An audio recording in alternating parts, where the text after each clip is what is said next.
नमस्कार मित्रांनो. मृग किडा म्हणजे काय? तुम्ही कधी पावसाळ्याच्या सुरुवातीला जमिनीवर चालणारा चमकदार लाल रंगाचा हा छोटासा जीव पाहिला आहे का?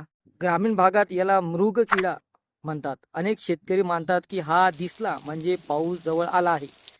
पण हा खरं पावसाचा दूत आहे का? तर मित्रांनो, मृग किडा दिसायला लहान असला तरी त्याच्याबद्दल माहिती खूप रंजक आहे. वैज्ञानिक भाषेत याला रेड व्हायलेट माईट म्हणतात. आश्चर्याची गोष्ट म्हणजे हा किडा नसून कोळी आणि गोचिड यांच्या कुटुंबातील एक जीव आहे. त्याचा लाल मखमली रंग त्याला इतरांपेक्षा वेगळा बनवतो. हा रंग शत्रूंना इशारा देण्यासाठी असतो, ज्यामुळे पक्षी किंवा इतर जीव त्याला खाणे टाळतात. पहिला पाऊस पडल्यावर किंवा मृग नक्षत्र सुरू झाल्यानंतर हा जमिनीखालून बाहेर येतो. म्हणूनच लोकांनी त्याचा संबंध पावसाशी जोडला आहे. शेतकऱ्यांच्या मते मृग किडा दिसणे म्हणजे पेरणीची वेळ जवळ आली आहे. हा किडा पाऊस पाडत नसला तरी तो आर्द्रता आणि वातावरणातील बदलांमुळे बाहेर येतो.